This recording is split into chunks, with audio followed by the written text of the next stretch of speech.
Good afternoon, this is Jeff with Sewer Tech Northwest. Today we're at property address 165 Ollie Court here in Gladstone. Located on the left side of the house, that's as you face the house from the street, or face the front of the house anyway. You got a 3-inch ABS clean out. There's your first foundation vent as you come around this side. Sitting about 2 feet to the left of it and out about a foot and a half or so from the house. 3-inch ABS clean out. Water is running. We are zeroed out. Off we go. And right out of the gate, nice clean flow line. That's what we want to see right there. A little bit of grease buildup, but relative to most homes, very, very clean.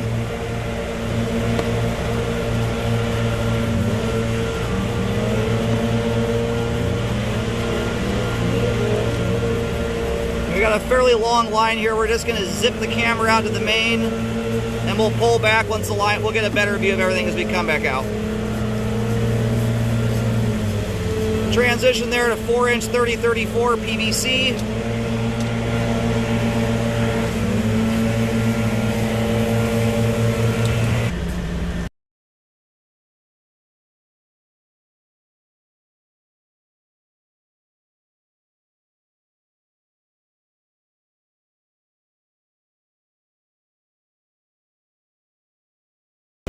Alright, some of this, my camera's upside down. My auto leveler cameras are getting fixed right now.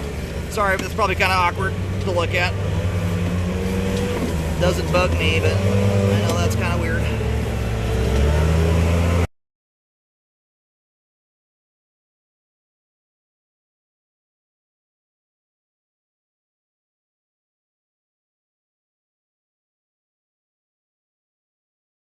And that would appear to be the main lateral right there.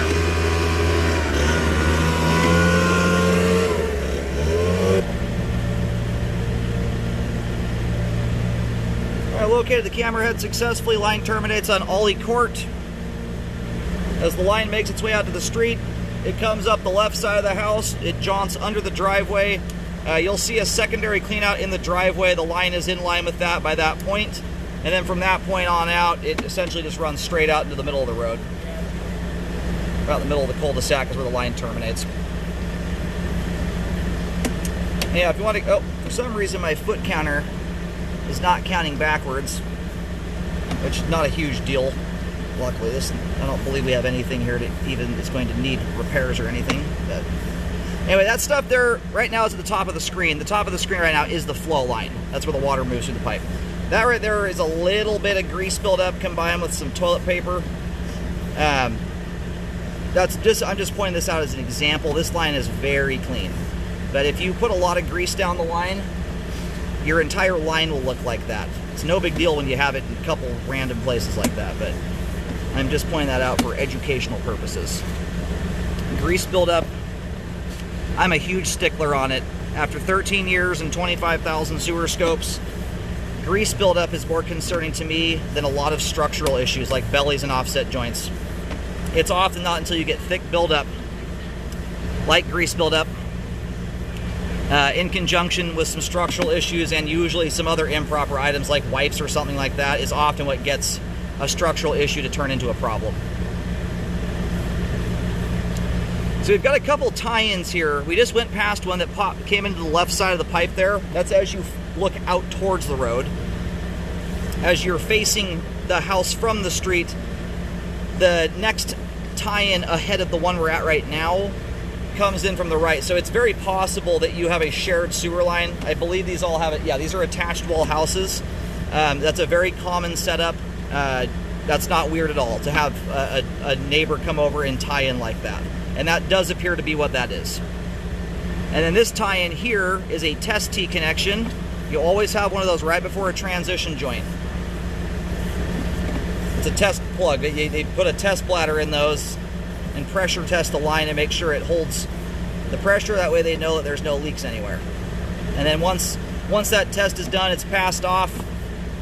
That's part of the just installing the sewer line from inception. That gets capped off and never to be seen again. It's exactly the same thing as a clean out. They're just rarely left exposed and accessible. That's why just beyond that point you have an actual secondary clean out, and it's under a steel plate in the driveway. Now, this is an immaculate sewer line, and considering it's 107 feet, whoever installed this thing, I would like to shake their hand. I mean, it's not an easy thing to install a line this long and essentially have zero standing water anywhere in the line. That is the mark of an expert.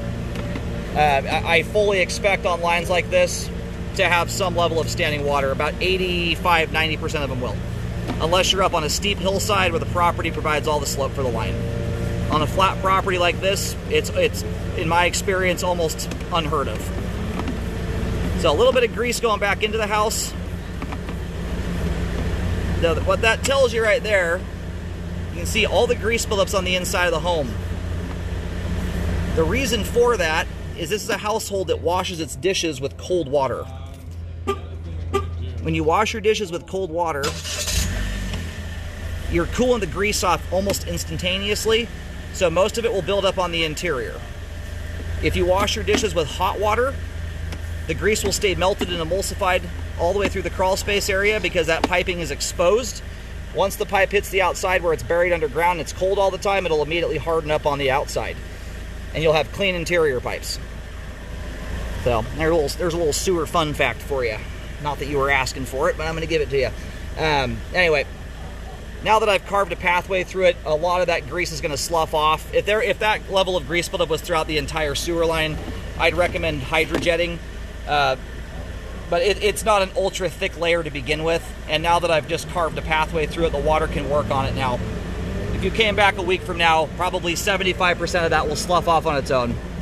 But what you want to do to mitigate grease is let your, if you have enough grease or oil on your pans that when you turn the pan sideways, if it were to run off the pan in beads or worse, it's at that point you want to do something about it.